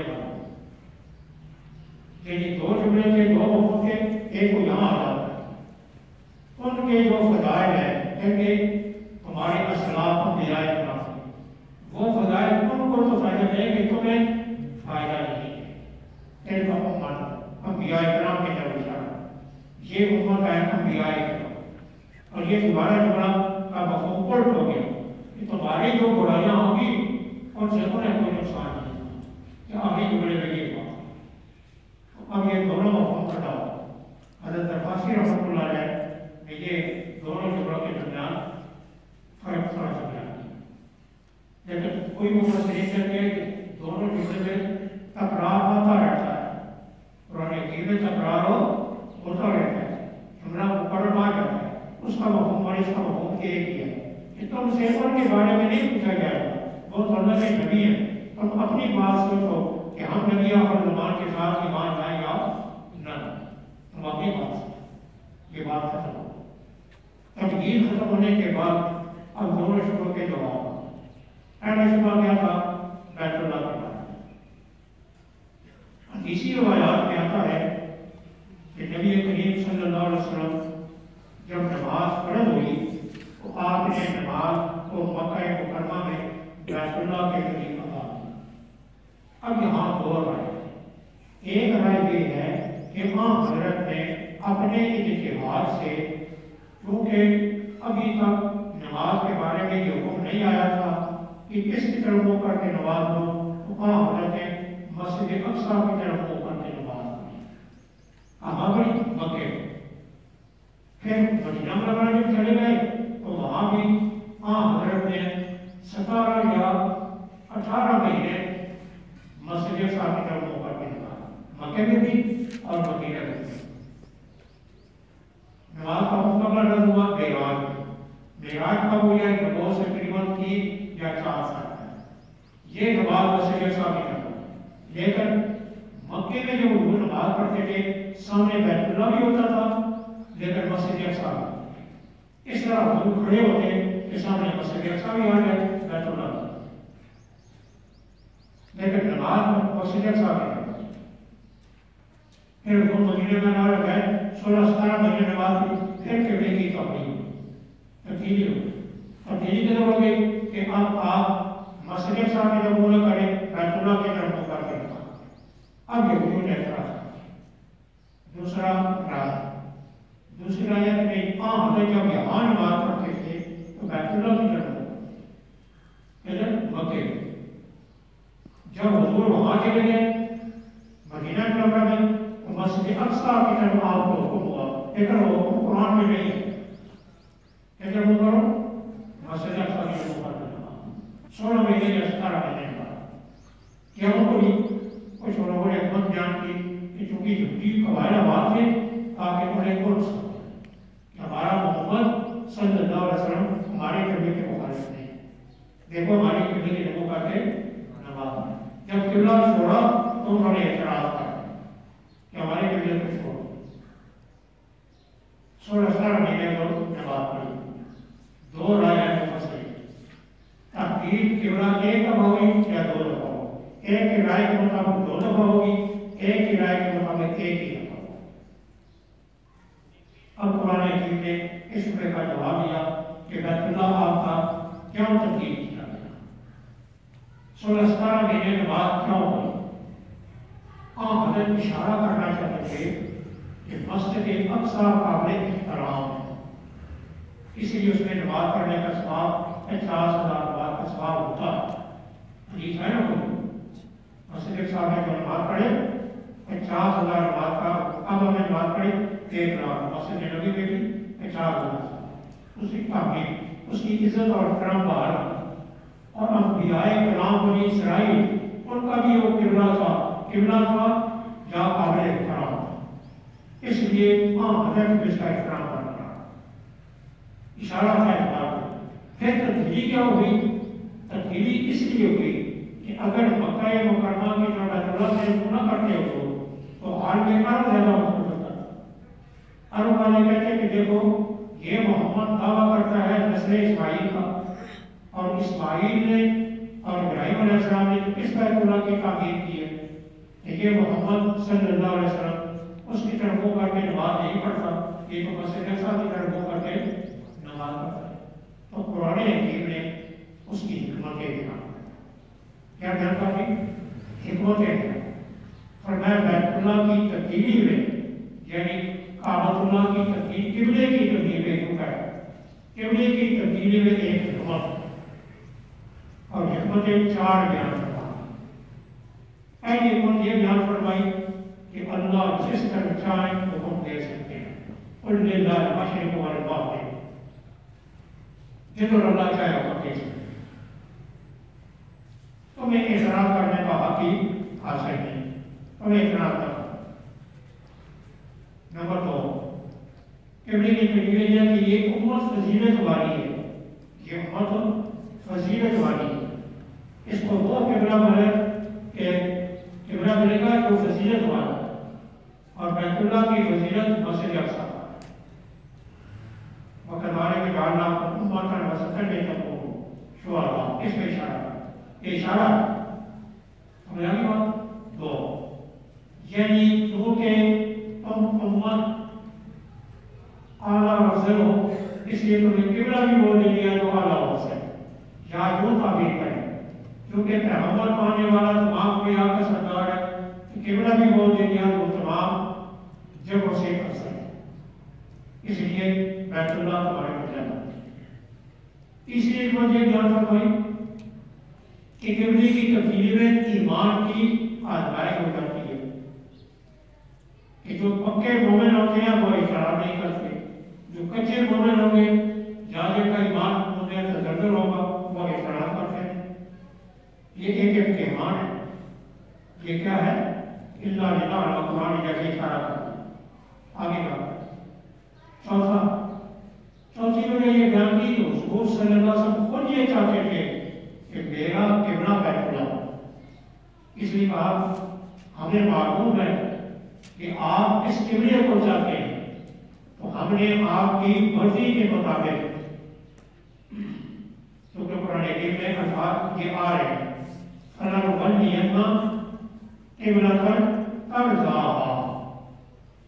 آپ کیا کریں ہم آپ اس قبلے کی طرف پھیر دیں گے جس کو آپ پسند کرتے ہیں. چوتھی وجہ یہ ہے کہ آپ اس کو پسند کرتے ہیں کیوں کہ میں نسل اسماعیل سے ہوں اور اسماعیل علیہ السلام اس کی تعبیر کیا لہٰذا یہ قبلہ ہونا چاہیے.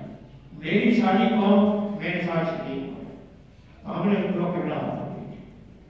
ٹھیک ہے 4 حکمتیں بیان فرمانی اور شکر کا جواب دیں. سیقول صحابہ میں ان کی طرف اشارہ بھی کرتے ہیں. سین استقبال کے لیے بھی ہوتی ہے. سین تاکید کے لیے بھی ہوتی ہے. اس کے لیے تاکید مانا ترجمہ اب کہیں گے کہ حقوق لوگوں سے پابندہ کس چیز نے بھیج دیا ان مسلمانوں کو ان کے قبلے سے جس پر وہ تھے. جواب دو اللہ یہ کے لیے مشرق ہے اور خبر ہے یا بھی چلائے جس کو چاہتا ہے سیدھی راہ کی طرف. دوسری وجہ کذالک اور اسی طرح کیسے جس طرح ہم نے قبلہ تبدیل کیا اسی طرح ہم نے بنایا تم کو امت معتدل تاکہ ہو تم گواہ لوگوں پر اور ہو رسول تم پر گواہ. وما جعلنا کسی پر اور نہیں مقرر کیا ہم نے اس قبلے کو جس طرح تو پہلے تھا مگر اس لیے لنعلم کہ ہم معلوم کریں یا ظاہر کر دیں کون پیچھا کرتا ہے رسول کا اس سے جو پھر جائے گا اپنی گلیوں پر. وَإِنْ قَالَتْ اور بے شک ہے یہ بہت باری اللہ علیہ الذین هدى اللہ مگر ان پر جن کو راہ دکھائی اللہ نے. وَمَا كَانَ اللَّهُ اور ایسا نہیں اللہ کہ ضائع کر دے تمہارے ایمان کو. ان اللہ بے شک اللہ لوگوں پر بہت شفیق اور مہربان ہے. قد نرا بے شک ہم دیکھتے ہیں تقلب وجهك في السماء بار بار اٹھنا تیرا منہ آسمان کی طرف. کیوں کہ قبلہ تبدیل ہونا چاہیے.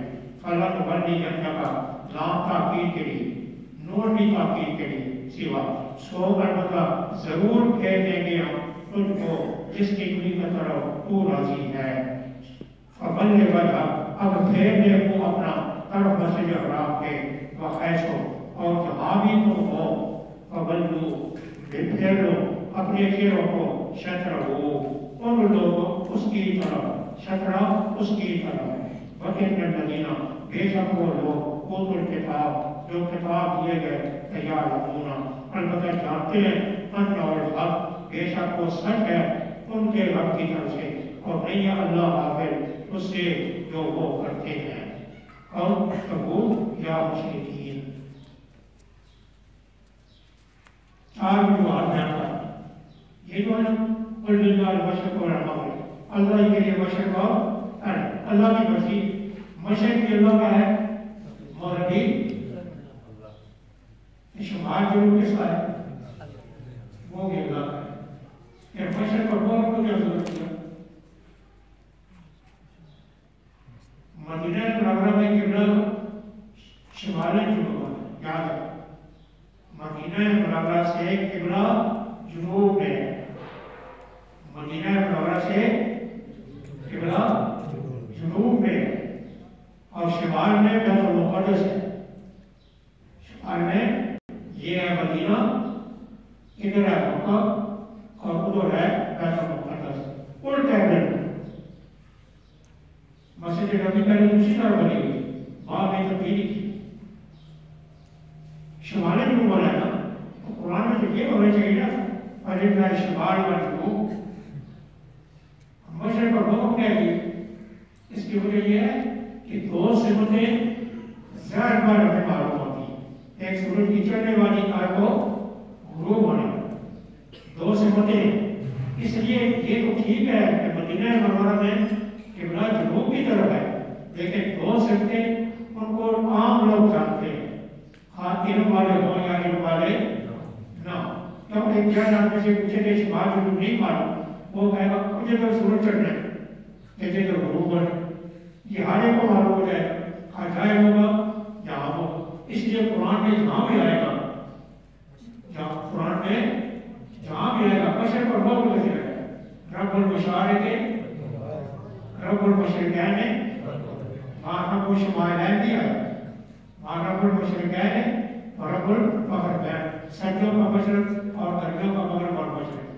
قرآن حکیم میں ہمیشہ مشرق اور مغرب کا ذکر کیا گیا دو جہتوں کا ذکر نہیں کیا اور امتاً وسطاً کہ امت ہے درمیانی اس امت کا درجہ درجہ تاکہ تم لوگوں پر گواہ اس کے معنی تو پہلا معنی لوگوں کو دین بتانے والا اور پیغمبر آپ کو دین بتانے والا لے تکونوا شہداء علی الناس شہادت اللہ دین بتانا ہے ایک معنی دوسرا معنی تفسیر القرآن الحدیث تفسیر القرآن قیامت کے دن انبیاء کرام کے درمیان اور امتوں کے درمیان ایک تنازع ہوگا اس تنازع کی بنیاد یہ ہوگی کہ امتیں کہیں گی یا اللہ ما جانا میں بشیر والا کوئی ڈرانے والا نہیں ہے ہمیں کسی نے نہیں بتایا اس طرح نوح علیہ السلام کے بارے میں صراحت لفظ ہے نوح علیہ السلام کو لایا جائے گا اس کی امت کو لایا جائے گا امت کہے گی ہمارے پاس کوئی نہیں آیا ہمارے پاس کوئی نہیں ہے نوح علیہ السلام اللہ کے دامن ہے میں نے یہ پیغمبر تمہارے پاس نوح علیہ السلام یا اللہ میں نے ان کو ڈرایا تیرے حکام سے پہنچایا وہ انکار کریں امتیں انکار کریں گواہ کون ہوگی امتیں محمدیہ یہ ہے جو تکونوا شہداء علی الناس یعنی سابقہ امتوں پر نبیوں کے حق میں امت محمدیہ گواہی دے گی اس لیے کچھ شہداء کا تنازع قیامت اور حضور کس کی گواہی دیں گے امت کی گواہی دیں گے کہ میری امت جو کہہ رہی ہے وہ ٹھیک ہے اب امت کی شہادت کیسے ہوگی کیا وہ دیکھ رہے ہیں ہم نے نوح علیہ السلام کو دیکھا ہے کہ وہ اپنی قوم کو پہنچا رہے ہیں ہماری جو امت محمدیہ ہے نا امت اجابت جنہوں نے کلمہ قبول کیا یہ گواہی دیں گے انہیں کیسے معلوم ہوگا قرآن سے قرآن میں یہ کہا گیا کہ ہر نبی نے اللہ کے احکام کو کہا کیوں قرآن سے زیادہ تجربہ والی بات اور کوئی نہیں گواہی کے لیے کیا ضروری ہے علم یقینی ہونا علم یقینی ہونا ضروری ہے اور علم یقینی قرآن سے بڑھ کر کوئی نہیں سرور کائنات صلی اللہ علیہ وسلم اپنی امت کے حق میں گواہی دیں گے کہ ہاں بالکل ٹھیک ہے کہ قرآن میں ایسا ہو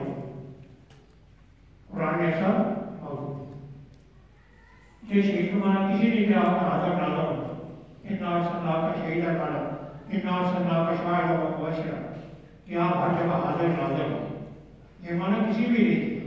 آپ نے مفسرین تفسیر القرآن بالقرآن یا تفسیر القرآن بالقواعد العربیہ سرکیہ ہو جاتا. یہ قرآن کی تفسیر ہوتی ہے. اپنے پاس یہ تفسیر کرنا یہ نہیں ہے. امت کو کیسے معلوم ہوگا؟ یہ تو ساری امت کی جتنی امتیں قیامت ہے ساری حاضر نازر ہو جائے گی. ہر مومن حاضر نازر ہو جائے گی اور ظاہر ہے ہر مومن حاضر نازر نہیں.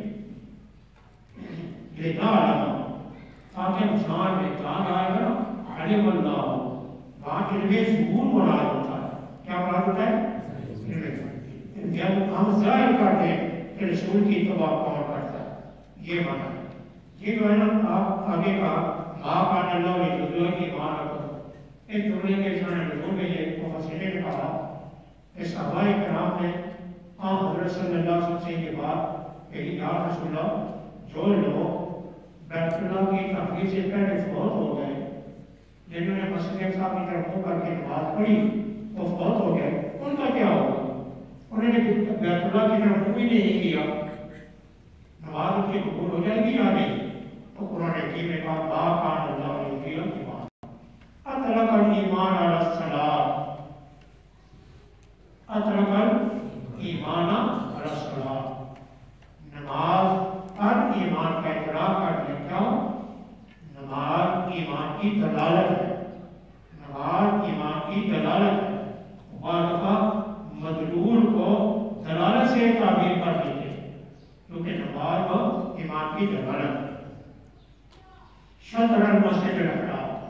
شطر کس کو کہتے ہیں؟ یہ سب جہاں اس قرآن کی یہاں ہمارے جز مسجد حرام کی جز کیا ہے؟ بیت اللہ. ہم مسجد حرام کے وسیع ہے نا اس کی طرف نہیں وہ کرنا مسجد کی طرف نہیں بیت اللہ کی طرف ہوگا. شطر المسجد الحرام. مسجد حرام کی طرف اگر بڑی مسجد کو مسجد حرام کہا ہے. باقی شطر کیا ہوا؟ جز مراد ہے بیت اللہ اس کی طرف ہوگا. آپ سفر میں ہو یا آپ ہر جگہ اس کی طرف منہ کر کے نماز پڑھا. یہ جو کہا آج یہ کتاب جانتے ہیں تورات اور انجیل میں یہ اشارات کیے گئے ہیں کہ نبی آخر زمان کا قبلہ بیت اللہ. یہ اشارات موجود ہیں جیسا قرآن نے کہا وَلَنَفَيْتَ الَّذِينَ أُوتُوا الْكِتَابَ بِكُلِّ آیَةٍ. اگر لائے ان لوگوں کے پاس جو کتاب دیے گئے تمام نشانیاں ما تبعوا نہیں مانیں گے وہ تیرے قبلے کو وما انت نہ تو یہ مانے گا ان کے قبلے کو وما بعضهم نہ ان میں ایک مانتا ہے دوسرے کے قبلے کو ولیکن تبعت اور اگر تو چل پڑا بل پر ان کی خواہشات پر بعد اس کے آگے آپ کے پاس پھر انکا اذن لمن الظالمین تو بے شک تو بھی ہوا بے انصافوں میں سے. ظالم کا معنی یہ ہے الذین منصفین علی کتاب وہ لوگ جن کو اپنی کتاب دی پہچانتے ہیں اس کو بز بھی تجھے لگے یا پہ حمل ہو یا تحویل جملہ دونوں معنی چاہیے. جس طرح پہچانتے ہیں اپنے بیٹوں کو. انسان جس بیوی کے ساتھ شادی کرے اس کے گھر بیٹا ہو آدمی جانتا ہے یہ میرا ہی بیٹا ہے. آگے عورت نے خیانت کرنی ہو یا نہیں وہ جدا ہے لیکن آدمی کو یقین ہوتا ہے کہ یہ میرا ہی بیٹا ہے. اور یہ خیال کرتا قرآن نے تجبر سے بات عادت یہی جاری ہے کہ جس گرانے میں بچہ پیدا ہو اور وہی گرانے میں وہ بچہ کہتا ہے میرا ہی ہے. جو مانا اور کتاب بھی جانتے ہیں جس طرح والد اپنے بیٹے کو جانتا ہے یہ بھی جانتے ہیں کہ بیت اللہ کی جو قبولیت یہ حق ہے یا یہ پیغمبر بڑھ حق ہے. دونوں مانے ٹھیک ہیں. ان فریقا بے شک ایک فرقہ ان میں سے چھپاتا ہے حق کو اور یعلمون حالانکہ وہ جانتے ہیں الحق کو میرے رب دے حق تیرے رب کی طرف سے حق بھی ہے جو تیرے رب کی طرف سے فلا تکونن سو نہ ہو تو شک لانے والا شک کرنے والوں میں مراد شک لانے والا یہ اشارہ کر دیا یہود کی عداوت کی، آپ ان کے قبلے کو نہیں مانیں گے نہ وہ آپ کے قبلے کو مانیں گے۔ اس کو کہتے ہیں تب کی علماء ان کی مانے والے، وہ بھی آپس میں قبلے میں شریک نہیں۔ یہ جو کیا ہوا اصل میں یہ کہ یہود کی عبادت کرنے کا طریقہ اور ہے اور عیسائیوں کی عبادت کرنے کا طریقہ اور۔ عیسائیوں کا عبادت کرنے کا طریقہ بدلتا رہتا اور یہودیوں کا بھی عبادت کرنے کا طریقہ بدلتا رہتا۔ گرجا گھروں ابو بیت المقدس کی طرح نہیں ہوتا، گرجا گھر ہے نا گھر بنے ہوئے پھر لوگ عبادت کرتے ہیں، وہ بات سجا سا نہیں ہے، وہ کسی طرح ہوگا، ان کے لیے کوئی مسئلہ نہیں، وہ صرف وہ تو انجیل کا حصہ پڑھ کر اس پر وہ عبادت کر دیتے ہیں۔ یہود جو ہیں وہ بھی اس طرح کرتے ہیں۔ باقی حضرت کے زمانے میں کیسے کرتے تھے اس کا ذکر پرانے علم میں نہیں ہے، آپ سنیں۔ بات کرتے ہیں صحرا اختتام کی، اس کی طرف منہ کر کے وہ کچھ عبادت کرتے ہیں۔ یہودی عبادت کا بڑا طریقہ دیوار گرجا کے پاس کرتے ہیں اور دیوار گرجا کے علاوہ وہ اپنے عبادت خانہ میں ایک عبادت کا طریقہ رکھتے ہیں، لیکن رخ جو ہوتا ہے مسجد اقصی کی طرف نہیں بلکہ انہوں نے اپنا طریقہ بنایا۔